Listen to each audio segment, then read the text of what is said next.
बिस्मिल्लाहिर्रहमानिर्रहीम, अस्सलाम वालेकुम। आप देख रहे हैं program capital live with Anika. मैं हूं आपके साथ अनीका निसार। नाज़रीन, आज हमने बहुत सारे टॉपिक्स डिस्कस करने हैं, बहुत सारी इंपॉर्टेंट चीज़ें हैं जो कि जमा हुई हैं। सबसे पहले हम बात करेंगे इकोनॉमिक सर्वे ऑफ पाकिस्तान पे। ये साल के आखिर में बताया जाता है कि पूरे साल में मईशत ने परफॉर्मेंस कैसी थी। इस हवाले से हमारे साथ मौजूद होंगे doctor Abid Suleri and doctor Mirza Ikhtiar Baig, दोनों जाने-माने इकोनॉमिस्ट हैं। सेकेंड सेगमेंट पर जाएंगे और हम बात करेंगे कल थप्पड़ों की बौछार कर दी डॉक्टर फिरदौस आशिक अवान ने। डॉक्टर फिरदौस आशिक अवान ने अपने साथी पैनलिस्ट को जो कि कादर मंदोखेल थे, टीवी पे तशद्दुद का निशाना बनाया और ब्रेक के अंदर भी अच्छी खासी लड़ाई होती रही। ये पहली दफ़ा नहीं हुआ। डॉक्टर फिरदौस आशिक अवान का पिछले दिनों एसी सियालकोट के साथ रवैया पता नहीं अपनी अना की तस्कीन के लिए या किस लिए सामने आया। उससे पहले कशमाला तारिक के साथ इनका कैसा रवैया था वो भी टीवी के ऊपर सबके सामने है। So this has been happening. इस हवाले से बात करेंगे। फिर हम बात करेंगे लोड शेडिंग, जिसने अवाम की ज़िंदगी अजाब की हुई है। हर जून जुलाई में जिस टाइम पर पीक पे आवाम को इलेक्ट्रिसिटी फराहम कर रहे होना चाहिए, हुकूमत ये कहती है नहीं जी हमारी तो टेक्निकल फॉल्ट हो गई, या हम लोगों की मेंटेनेंस चल रही है, या जी लाइन लॉसेस बहुत हो गए, या जी कैपेसिटी हमारे पास इतनी नहीं है, जो कि अब तो है। सो अल्टीमेटली घूम फिर के बात ये आती है कि ट्रांसमिशन लाइन्स और लाइन लॉसेस भी एक बड़ा इशू है जिसको हुकूमत को सॉल्व करने की ज़रूरत है। लोड शेडिंग के हवाले से बात करेंगे। And last but not the least Shaukat Aziz Siddiqui sahab के बारे में बात करेंगे, जो एक जज थे इस्लामाबाद हाई कोर्ट के। उसके बाद कंट्रोवर्सी डेवलप हुई, फिर उसके बाद सुप्रीम जुडिशल काउंसिल ने इनका मामला आगे भेजा और उसके बाद फिर इनको इनकी कुर्सी से हटा दिया गया। इनका मामला अभी क्या है इस पर भी डिस्कस करेंगे। ये जो एंड के 3 सेगमेंट्स है इसके हवाले से कामरान यूसुफ हमारे साथ मौजूद होंगे। बात करेंगे फिरदौस आशिक अवान के इंसिडेंट पे। उसके बाद साबिर शाह साहब हमारे साथ मौजूद होंगे जो कि लोड शेडिंग पे बात करेंगे। एंड ब्रिगेडियर फारूक हमीद हमें ज्वाइन करेंगे जो कि बात करेंगे शौकत अजीज़ सिद्दीकी साबिक जज के केस पे। ब्रेक की तरफ जाते हैं, ब्रेक के बाद वापस आएंगे और बाकायदा आगाज़ करेंगे मईशत से। Welcome back after break. सबसे पहले इकोनॉमी की बात करते हैं। आज इकोनॉमिक सर्वे पेश किया गया वज़ीर आज़म के सामने, उसके बाद मीडिया के सामने और मीडिया के जरिए अवाम के सामने। पिछला साल कैसा रहा बेसिकली इकोनॉमिक सर्वे ने ये बताया। हमारे साथ डॉक्टर आबिद सुलेरी और डॉक्टर मिर्ज़ा इख्तियार बेग मौजूद हैं, दोनों ही बड़े जाने माने इकोनॉमिस्ट हैं। सबसे पहले डॉक्टर आबिद सुलेरी साहब, आपकी नज़र में ये economic survey was it largely positive या नहीं? इससे इत्तफाक नहीं किया जा सकता कि पॉजिटिव इकोनॉमिक सर्वे था। आपकी नज़र में कैसा था? देखिए अनीका, ये इकोनॉमिक सर्वे जो होता है ये पिछले साल का स्कोर कार्ड होता है, प्रोग्रेस कार्ड होता है, जैसे बच्चों को उनके साल के इख्तिताम पे मिलता है स्कूल की तरफ से। तो जब ये नेशनल अकाउंट्स कमेटी ने प्रोविजनल नंबर दिया था जीडीपी ग्रोथ 3.94 का, तो मैं तो उस वक्त से ये कह रहा हूँ कि ये वाला साल जो है ये हमारे लिए बेहतर रहा है, बल्कि शायद ये 3.94 से भी थोड़ी सी ऊपर चली जाए जो इस साल की जीडीपी की शरह है। और ये क्यों जाए उसकी तफसील आपको इस सर्वे में मिलती है, जहाँ पे कि आपको लगता है कि जो मैक्रो इकनॉमिक इशारे हैं उनमें इम्प्रूवमेंट है। फिर आपको पता चलता है कि अच्छा तकरीबन 15 मिलियन घरानों को 12,000 रुपए के हिसाब से जो दिए गए थे तो वो भी इक्तिसादी सरगर्मियों में लगे, मुआशी सरगर्मियों में लगे। जो रेमिटेंसेस आपकी रिकॉर्ड रेमिटेंसेस अभी तक आ चुकी हैं, अब वो फैटफ की वजह से आए या वो किसी भी और वजह से आ रही हैं, क्या वो थ्रू फॉर्मल चैनल्स आ रही हैं, तो जिन घरानों के लिए वो रेमिटेंसेस आती हैं, क्योंकि अगर आप देखें 13 बिलियन तो उसमें सऊदी अरब और यूएई से है, तो ये वो रेमिटेंस होती है जो कि वो अपने अहले खाना के लिए भेज रहे होते हैं, तो वो पैसे भी कैश होके मार्केट में सर्कुलेट होते हैं। तो एग्रीकल्चर सेक्टर पे इस दफ़ा जो मौसम मेहरबान रहा हम पे, गंदम की कटाई के वक्त बारिशें नहीं हुई या ज़ालाबारी नहीं हुई जो कि पिछले कई सालों से गंदम की फसल को डैमेज कर देती थी एंड कटाई के वक्त। तो इन चीज़ों की वजह से जो इस वक्त तक की जीडीपी की जब हम ग्रोथ देखते हैं तो आपको महसूस होता है कि ये सारे फैक्टर्स जो थे ये पॉजिटिव थे। इसमें एक और चीज़ जो कि पॉजिटिव निकली वो स्टेट बैंक के इकदाम आते हैं। बाकी चीज़ें तो अपनी जगह, लेकिन स्टेट बैंक ने जो 13.25 से इंटरेस्ट रेट को 7% पे ला के उसको कंटेन किया, और उसके अलावा बहुत सी जो सरमाया कारी के लिए और इंडस्ट्री के लिए जो अपनी स्कीम जो शुरू की थी उनका भी आपको एक पॉजिटिव इम्पैक्ट नज़र आता है। कंस्ट्रक्शन सेक्टर पे एक एमनेस्टी जो है जो दी गई थी उसका असर भी नज़र आया।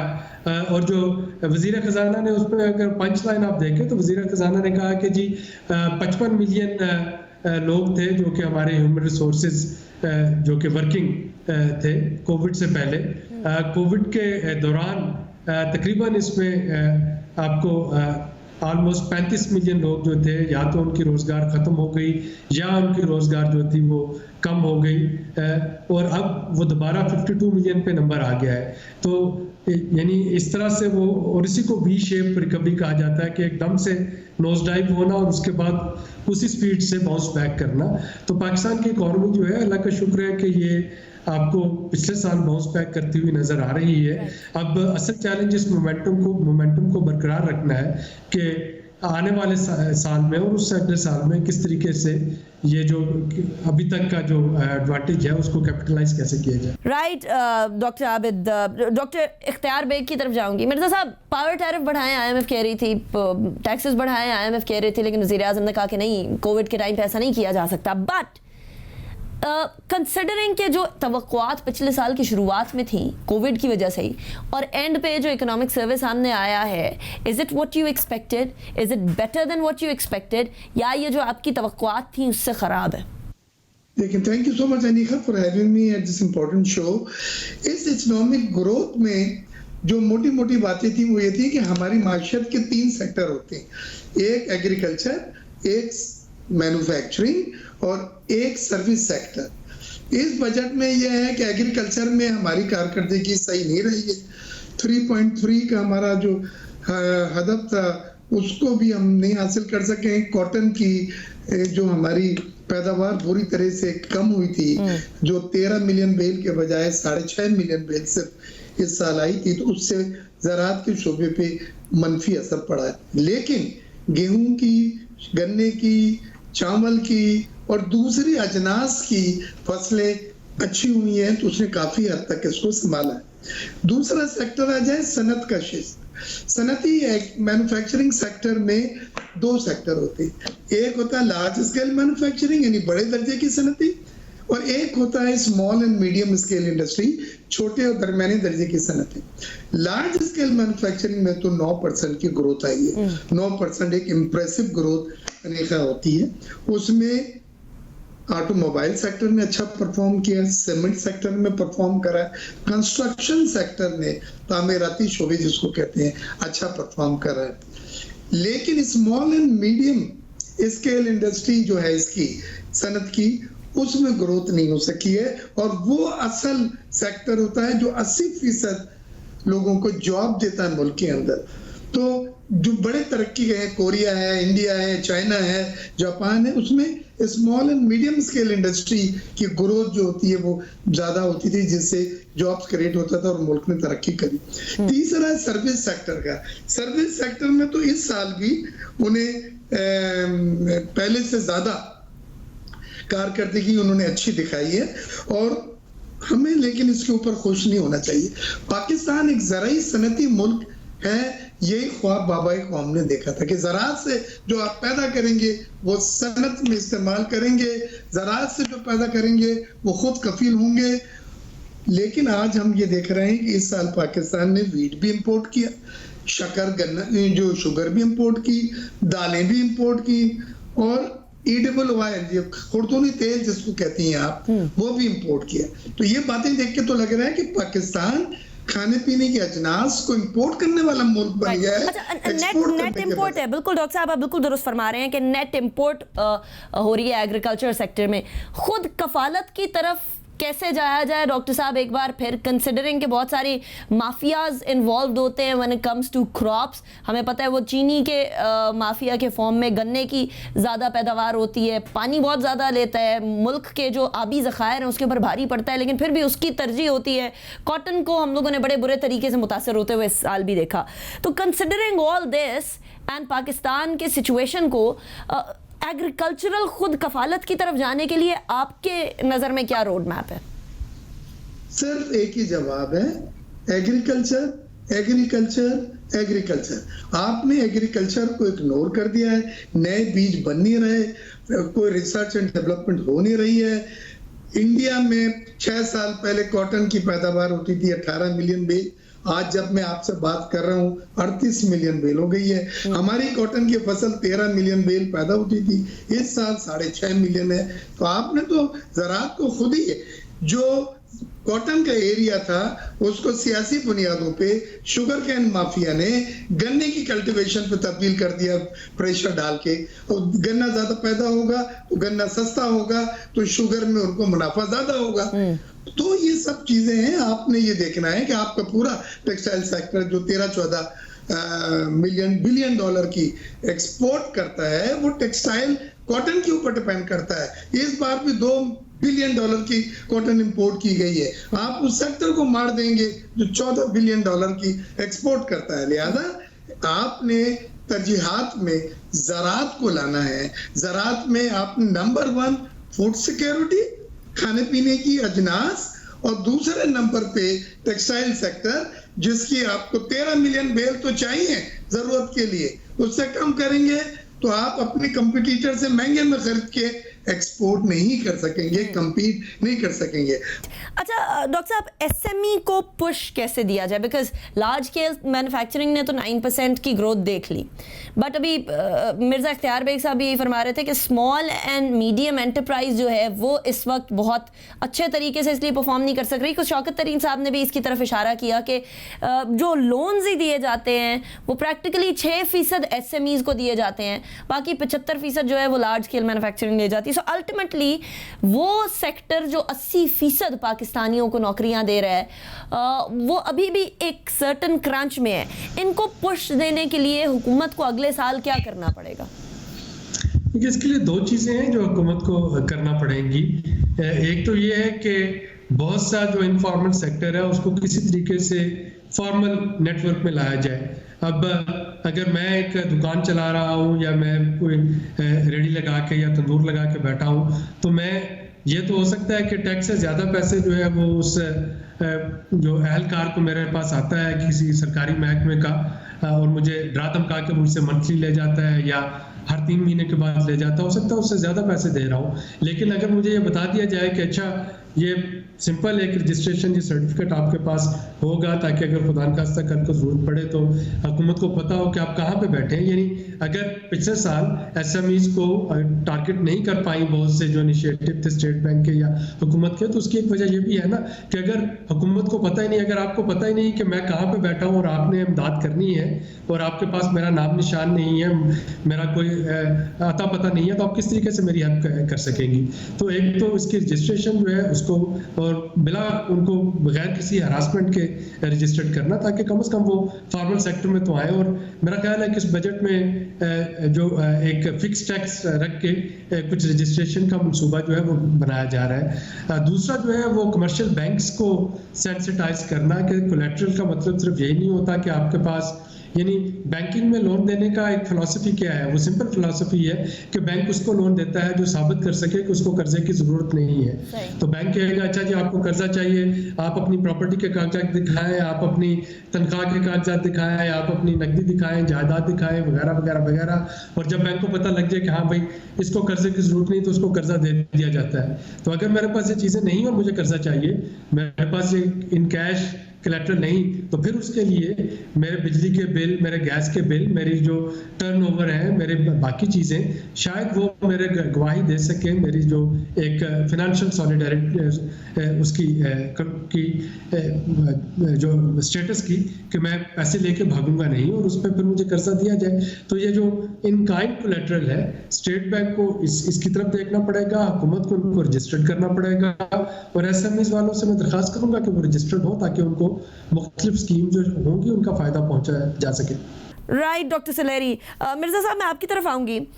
आज के इकोनॉमिक सर्वे में जहां बहुत सारी चीज़ों को कवर किया गया, there were certain missing links as well, जिसकी तरफ इकोनॉमिक सर्वे के अंदर शायद मीडिया को बताते हुए बहुत ज़्यादा तवज्जो नहीं उस तरफ मबजूल करवाई गई। आपकी नज़र में what were the missing links in today's economic survey? इसमें 2 बातें ऐसी हैं जो मैं आपसे शेयर करना चाहूँगा। एक, इन्होंने public sector loss making organisation को कोई जिक्र नहीं किया। ये वो 4-5 इदारे हैं जिसमें स्टील मिल है, रेलवे है, वापडा है, पीआईए है, जो लॉस पे लॉस कर रहे हैं, ब्लीडिंग हो रही है। और पिछले 2 साल में हुकूमत ने 1000 अरब रुपए इनमें झोंक दिए। और ये वो इदारे हैं जिसकी चुमनी से धुआं नहीं निकल रहा। स्टील मिल की चुमनी से धुआं नहीं निकल रहा है। तो आपने हर बार वादा किया था इसको प्राइवेटाइज करेंगे, रिस्ट्रक्चर करेंगे, तो इसका जिक्र नहीं है। पहले बजट में पीटीआई की तकरीर का जो पहले चंद जुमले थे उसमें आपने वादा किया था कि हम हुकूमती वो इदारे जो नुकसान में चल रहे हैं उनकी निचकारी करके वो बोझ हुकूमत से खत्म कर देंगे। तो एक चीज। दूसरी चीज, सर्कुलर डेट जो 2400 अरब हो चुका है, गर्दिशी कर्जे जिनको आप कहते हैं, उसके लिए इन्होंने बताया वजूहात वही है, मुझे भी पता है, आपको भी, कि टीएनडी लॉसेज है, ट्रांसमिशन डिस्ट्रीब्यूशन लॉसेज, रिकवरी बिलों की कम हो रही है, कैपेसिटी सरचार्ज दिया जा रहा है उन यूनिटों को, आईपीपीज को, जिनसे बिजली हम नहीं ले रहे हैं, लेकिन एग्रीमेंट इस तरह है कि हम ले या ना ले 60% आपको पे करना पड़ेगा। तो उसकी वजह से उन्होंने कहा कि जी अगर हम इसको कम करेंगे तो हमें खत्म करते करते 7 से 8 साल लग जाएंगे। राइट।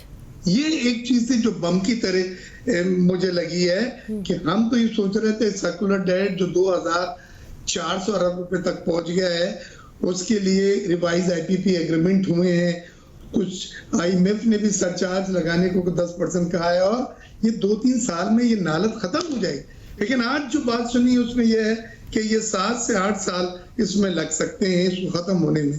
ये एक बड़ा लहम फिक्रिया है मेरे लिए। राइट। अच्छा डॉक्टर साहब, लास्टली, कल के बजट से एक आम आदमी क्या तवक्कुआत लगाए, स्पेशली ये जो इकोनॉमिक सर्वे लार्जली पॉजिटिव सामने आया, कल क्या तवक्कुआत होनी चाहिए कि अगला साल के लिए हुकूमत किस किस जगह पर, किस किस सेक्टर में ज़्यादा इन्वेस्टमेंट करेगी और किस किस जगह पर ज़रा ढील देगी आवाम को? देखिए निका, इसमें अच्छी खबर ये है कि कल का बजट में काफ़ी मतवाजन देख रहा हूँ। मेरा नहीं ख्याल कि इस बजट को ऐसा बजट होगा जिसके अवाम एकदम से चीखें निकल जाएं कि जी बजट आ गया और हर चीज़ जो है वो दुगनी कीमत पे चली गई, या उनके टैक्सेस जो है वो एकदम से बढ़ गया, ज़रूरियात ज़िंदगी जो है वो एकदम से गायब होगी। तो मेरा नहीं ख्याल कि ऐसा होगा। बजट जो है वो खासा मुतवाज़न होगा। हाँ, जो चीज़ें अवाम को पिंच करती हैं वो अब उनमें से अक्सर चीज़ें बजट की डोमेन में आती ही नहीं है। अवाम को पिंच करता है पेट्रोल का रेट, अवाम को पिंच करता है बिजली का रेट, टैरिफ अवाम को पिंच करेगा, स्टेट बैंक का इंटरेस्ट रेट। तो ये चीज़ें बजट में सालाना बेसिस पे तो डिसाइड नहीं होती। इंटरेस्ट रेट हर 2 माह बाद मॉनेटरी पॉलिसी आती है। टैरिफ वज़ीर आज़म ने IMF को बड़ा सख्ती के साथ इनकार कर रहे हैं कि बिजली के नरक नहीं बढ़ाए जाएंगे।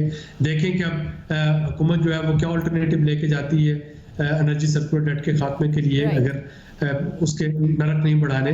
पेट्रोल इसी तरह से उग्र सिफारिशात करता है। पेट्रोल की कीमतें पूरी दुनिया में महंगी हो रही हैं, अब $70 पर बैरल पे चला गया है। वज़ीर आज़म ने पिछले 2-3 महीने से उसमें इजाफा नहीं किया, लेकिन अगेन ये देखना होगा कि कब तक रेजिस्ट किया जा सकता है। पेट्रोलियम लेवी ना बढ़ाने का फैसला कब वापस हो जाएगा। तो ये चीज़ें बजट में डिसाइड नहीं होती हैं। जो चीज़ें बजट में डिसाइड होंगी वो शायद अवाम को थोड़ा सा खुशी का मौका फराहम करेंगी कि जी तनख्वाहों में इजाफा हो गया, हो सकता है कुछ पेंशन में इजाफा हो रहा है, हो सकता है कि आपके जो कुछ इस टैक्सेस ऐसे थे जो कि हुकूमत ने इंडिया दिया है। Positive budget. Thank you so much doctor Abid Sulehi sahab and doctor Mirza इख्तियार बेग साहब, आप दोनों ने ज्वाइन किया। अभी ब्रेक की तरफ जाएंगे। ब्रेक के बाद बात करेंगे थप्पड़ों की बौछार थी या फिर गालियों की बौछार। ये कल हुआ, नेशनल टीवी पर हुआ, अफसोसनाक हरकत हुई। क्या हुआ ब्रेक के बाद? एक ब्रेक पे जाने से पहले हम बात कर रहे थे इकोनॉमी के हवाले से। इकोनॉमी तालीम से आती है और तालीम के साथ साथ तरबियत बड़ी ज़रूरी होती है, लेकिन तरबियत जिन्होंने करनी है, जिन बड़ों ने करनी है, शायद उनको खुद तरबियत की ज़रूरत है। कल डॉक्टर फिरदौस आशिक अवान ने थप्पड़ रसीद की, अच्छे खासी मार कुटाई कर दी नेशनल टेलीविज़न पर कादर मंदोखेल की। और इस तरह के मामला पहले भी होते रहे। ये पहली दफ़ा नहीं है कि डॉक्टर फिरदौस आशिक अवान ने किसी दूसरे पैनलिस्ट को बेइज्जती का निशाना बनाया हो या फिर किसी और शख्स को अपनी अना की तस्कीन के लिए बेइज्जती का निशाना बनाया हो। दोनों अतराफ से अपने अपने मौक़िफ़ सामने आए हैं, लेकिन वट एवर द केसेस, क्या मारना पीटना तशद्दुद करना अलाउड होना चाहिए सियासत में या नहीं होना चाहिए? कामरान, सबसे पहले आपकी तरफ ही आते हैं। ये कल क्या हुआ कामरान आपकी नज़र में? How do you see this? देखिए, ये कल का जो वाकया है, आपने बिल्कुल ठीक कहा कि ये पहला वाकया नहीं है कि टीवी टॉक शो के अंदर इस तरह की अब मैं क्या वर्ड इस्तेमाल करूं कि जिस तरह की बदतमीजी वहां पे हुई।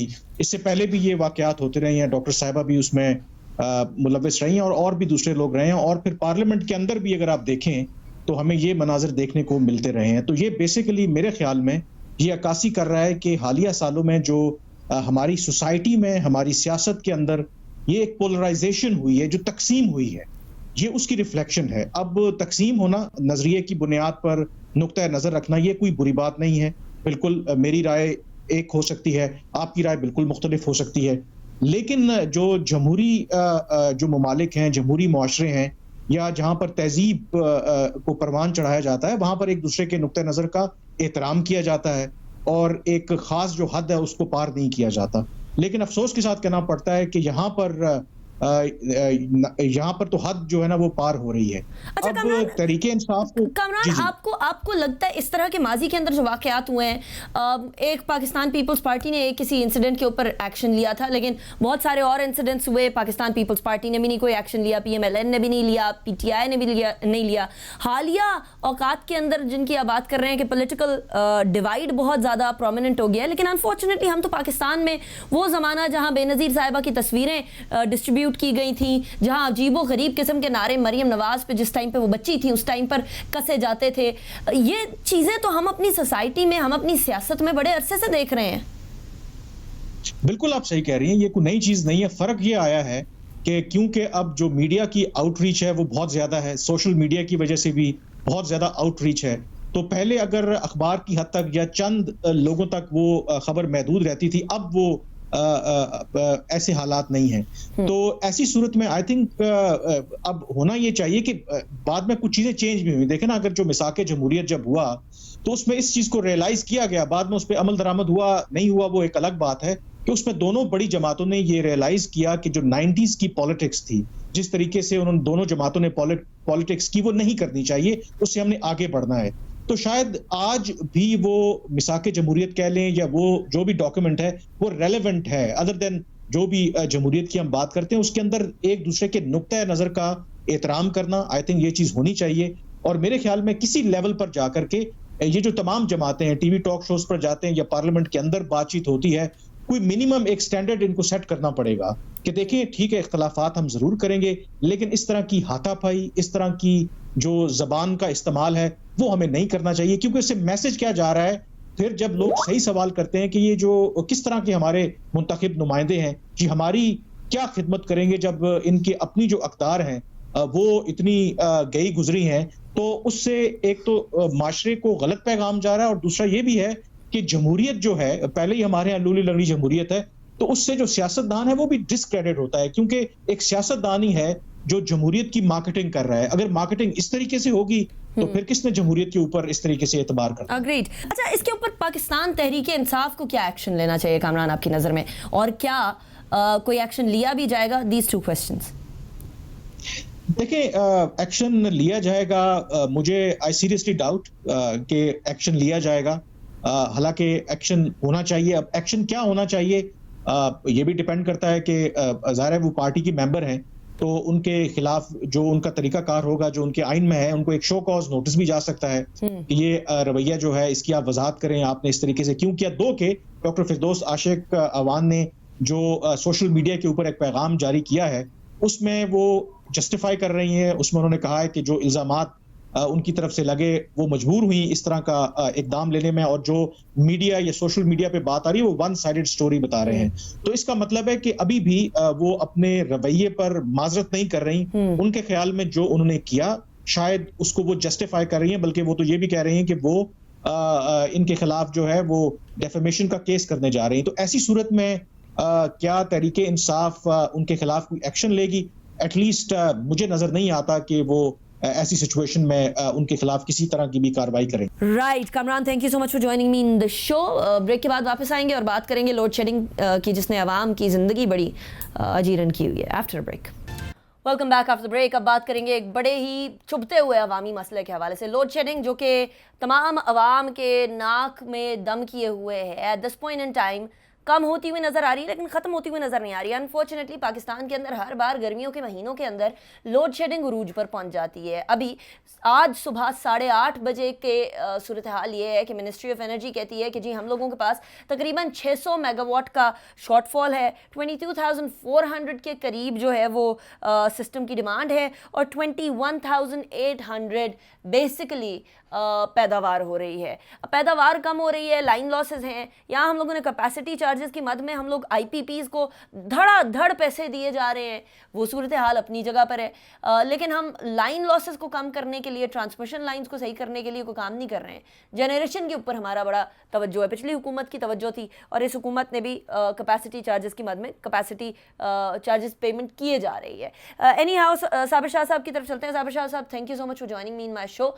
साबिर साहब, सवाल ये है, एक तो हम लोगों ने कैपेसिटी हमारी इतनी है कि जितनी हमारी डिमांड भी नहीं है। आज शौकत तरीन साहब फरमा रहे थे कि अगर आने वाले कई सालों के अंदर भी हम 2% भी बढ़ाते जाएं अपनी कंजम्पशन, तब भी ये कैपेसिटी जितनी हमारे पास है वो पुर नहीं हो सकेगी।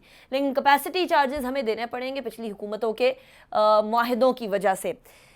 लेकिन ये तमाम कैपेसिटी होते हुए, कैपेसिटी चार्जेस देते हुए, साबिर शाह साहब, we still have to face load shedding. क्या हम लोगों को जनरेशन की तरफ ध्यान देना चाहिए था या हम लोगों को ट्रांसमिशन लाइंस को सही करने और लाइन लॉसेस को कम करने की तरफ ध्यान देना चाहिए? अनिका, आज सुबह मैं कुछ रिपोर्ट्स पढ़ रहा था शौकत तरीन की कॉन्फ्रेंस से पहले कि प्री बजट हमारा इकोनॉमिक सिनेरियो क्या है, और जेपी मॉर्गन चेज जो कि एक अमेरिकन मल्टीनेशनल बैंक है, उसने सरमायाकारों को कहा कि आप पाकिस्तान जाके इन्वेस्ट कीजिए। चर्चा हुआ हमारी लार्ज स्केल मैन्युफैक्चरिंग इंडस्ट्री की प्रोग्रेस का, और फिर जेपी मॉर्गन चेज ने हुकूमत के इस दावे की तस्दीक की कि अगले साल ग्रोथ जो है 4.7% होगा जीडीपी ग्रोथ। अभी मैं ये यकीन कर ही रहा था कि मैंने मजीद चीज़ें देखी कि हमने एशियन डेवलपमेंट बैंक के साथ एक $300 मिलियन का मुआहिदा साइन किया कि बालाकोट पे हाइड्रो पावर यूनिट बनाएं। पाकिस्तान और उज़्बेकिस्तान के साथ ट्रांजिट ट्रेड शुरू हो रहा है। वर्ल्ड बैंक ने हुकूमत के एहसास प्रोग्राम की तारीफ की कि इसकी आउटरीच बहुत ज़्यादा है। I was feeling happy irrespective of the fact कि मेरे दफ्तर में भी एयर कंडीशनर है आपकी तरह, मेरे घर में भी एयर कंडीशनर है, मेरी गाड़ी भी एयर कंडीशनर है। उसके बाद जो ट्रिपिंग इतनी खौफनाक है कि आप ये सोच में पड़ जाते हैं कि कहीं आपकी दीगर इलेक्ट्रिक अप्लाइंसेज है वो तो नहीं उड़ गई। और हर घर में आपको पता है हर गर्मियों में इस सीज़न में 40-50 हज़ार रुपये का नुकसान होता है। या एसी उड़ जाता है, या फ्रिज उड़ जाता है, या कोई और चीज़ उड़ जाती है पावर ट्रिपिंग की वजह से, और कभी बिजली तेज़ आती, कभी कम आती। फिर मैं पढ़ रहा था कि जी वो हमारे जो डैम्स हैं उनकी मुरम्मत हो रही है, वो मुरम्मत जून के महीने में ही होगी। नहीं, मसला साबिर साहब यही है ना, हर बार ये कहते हैं टेक्निकल फॉल्ट थी, तरबेला में मसला हो गया, इसमें मंगला में मसला हो गया, लेकिन सारे के सारे साल की जो मुरम्मत और सफाई और सारी चीज़ें करनी होती है वो जून जुलाई में ही करनी होती हैं। Is this lack of planning of the government, every government? Ma'am, बात ये है कि जिन ऑफिस में ये काम करते हैं और जिन घरों में ये रहते हैं वहाँ ट्रांसफार्मर्स, यहाँ वो जनरेटर लगे हुए हैं और ऑटोमेटिक जनरेटर। इन्हें पता ही नहीं है कि तकलीफ आवाम की है क्या। आवाम मैं भी नहीं हूँ, आप भी नहीं है। जाके देखें, लोग बेचारे बिलक रहे हैं गर्मी से। बच्चों का हाल देखें, इन्होंने स्कूल खोले हुए हैं। इतने नाअहल लोग हैं कि 1.5 साल से ऑनलाइन एजुकेशन हो रही थी, जिसका फायदा हुआ या नहीं हुआ वो एक और बात है। बच्चों की नक्सीर फूट रही है, बच्चे डिहाइड्रेट हो रहे हैं, बच्चों के साथ जुल्म कर रहे हैं उनके माँ बाप के साथ स्कूल खोल के। कौन सी पढ़ाई करा रहे हैं? दुनिया में 2-2.5 अरब अगर बच्चे होंगे, सारे इसी स्टेज पे हैं, दुनिया भर में पढ़ाई को खास नहीं हो रही। अगर स्कूल खुल भी गए हैं तो देखिए 1.5 साल का जो बैकलॉग है उसको पूरा करना आसान नहीं है। कोई कंपटीशन से बाहर नहीं हुआ। आपको शर्म नहीं आती? आपने 8-10 जून को भी स्कूल खोले हुए हैं, छोटे छोटे बच्चों को स्कूल बुला रहे हैं। एनसीओसी में तो हमारी आर्मी की लीडरशिप भी बैठती है, मुझे बड़ी हैरानी है। जनरल भी बैठते हैं, मिनिस्टर भी बैठते हैं। बिजली का हाल ये है कि जी 3-4 दिन तक ठीक हो जाएगी, यही तो टाइम था बिजली देने का। अब इस वक्त आप डैम्स की मुरम्मत करवा रहे हैं। आपकी प्लानिंग क्या? आपको एहसास ही नहीं है। नहीं तो क्या प्लानिंग करें साबिर साहब, क्या प्लानिंग करें? What should the government do? Government कह रही है कैपेसिटी बढ़ी है, वो जरा टेक्निकल फॉल्ट हो गई थी तो 2-3 दिन तो बनता है ना हुकूमत का। पिछली हुकूमत है कि हर बार पिछली हुकूमत की बात आती है। इंडिपेंडेंट पावर प्रोड्यूसर्स को अरबों रुपए की पेमेंट किए जा रहे हैं, उनसे बिजली नहीं ले रहे। कहते हैं जी इनके साथ कॉन्ट्रैक्ट अगर हमने खत्म किए तो बाहर के फॉरेन इन्वेस्टर भाग जाएंगे। भाई तुम क्यों नहीं अदालतों में जाती है? अदालतों का हुक्म तो सारे मानते हैं। अरबों रुपए की पेमेंट जो है वो मेरे और आपके बिलों में से ले रहे हैं। हर बिल गलत है। टोटल आप बिजली का बिल देखें, आपने उतनी बिजली इस्तेमाल नहीं की जितना ये बिल लेते हैं। किस चीज के कैपेसिटी चार्जेस दें? ये लूट रहे हैं आवाम को, गला घोंट रहे हैं आवाम का। महंगाई इनसे कंट्रोल नहीं हो रही। नहीं तो दावे इसमें बुलंद साबिर मांग साहब, है। इसमें पाकिस्तान तहरीक इंसाफ का कसूर है या पिछली गवर्नमेंट का कसूर है? अगर पिछली गवर्नमेंट्स का कसूर है तो तहरीक इंसाफ ने क्यों कहा था कि मैं मामला ठीक कर लूंगा? कर लेंगे हम। असद उमर 2 किताबें इकोनॉमिक्स की पढ़ के आ गए और उन पर यकीन कर लिया गया इकोनॉमी को ठीक कर देंगे। हफीज पाशा को ले आए, अब ये शौकत तरीन साहब को ले आए। ये पिछली हुकूमतों के लोग हैं जो इंतहाई नालायक और निकम्मे साबित हुए हैं इस इकोनॉमी को ठीक करने में। Don't you have other faces who can come up with an out of box solution? कि क्या करें इंडिपेंडेंट पावर प्रोड्यूसर्स की पेमेंट जो है इनको फारिग करें भाई।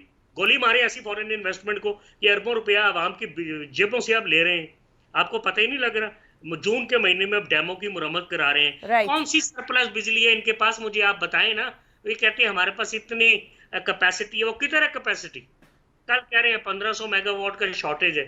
तो ये देखें तो सही अवाम का क्या हाल है। महंगाई इनसे कंट्रोल नहीं हो रही। जैसे मैंने कहा, इनके दामों का मैं क्या यकीन करूं कि 4% ग्रोथ हो जाएगी? मैं कैसे यकीन करूं कि सबको वैक्सीन लग जाएगी? साबिर साहब, अभी एक ही ख्वाहिश है पाकिस्तानी अवाम की और वो ये है कि लोड शेडिंग बंद हो, लाइट आना शुरू हो, इलेक्ट्रिसिटी एक्स्ट्रा बन रही है, कैपेसिटी हमारी बहुत है, सुनने को बहुत मिलता है, लेकिन इधर 25 बच्चे जो हैं वो इस्लामाबाद के स्कूल में बेहोश हो गए।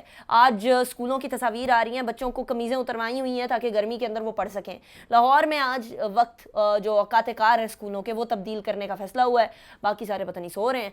लेकिन वही हज़ारों ख्वाहिशें ऐसी कि हर ख्वाहिश पर दम निकले।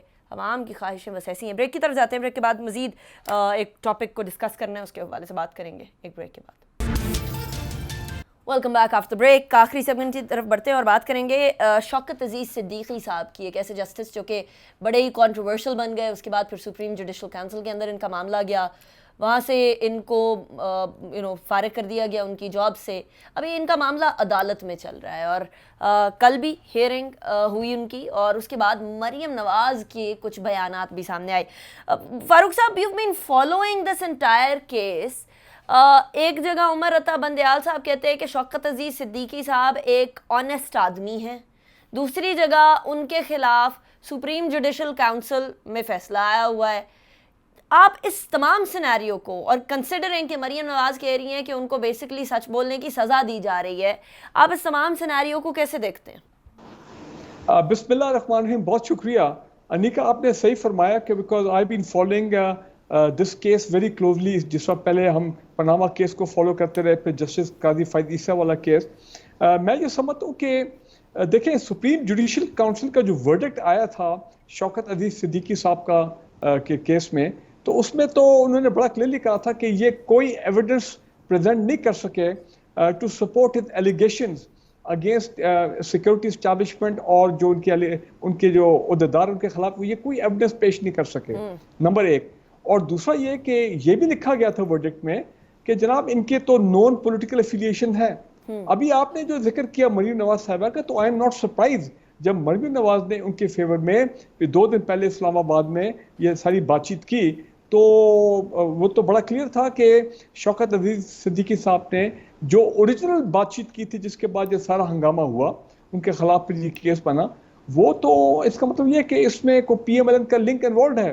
और अगर PMLN का लिंक मींस कि शरीफ फैमिली का लिंक, तो दैट मीन फिर नवाज शरीफ साहब वो भी इन्वॉल्व है। अच्छा, इंटरेस्टिंग चीज़ ये है कि उनके ऊपर आपने कहा कि जस्टिस बंदियाल साहब ने बात की कि एक ऑनेस्ट है, बिल्कुल all respect to the honourable justice Bandial साहब, लेकिन फिर हम ये भी सुनते आए हैं कि जनाब इनके ऊपर एलिगेशंस हैं, और गालिबन जुडिशल काउंसिल में भी इसका जिक्र है कि मिसयूज ऑफ अथॉरिटी है, कि कैसे CDA को ये करते रहे हैं अपना प्रेशराइज। इन्होंने को 3 घर लिए थे अपने टेन्योर में, उनको चेंज किया था, उनकी बड़ी करोड़ों की उसमें रेनोवेशन हुई थी, ये पब्लिक एक्सपेंस के ऊपर।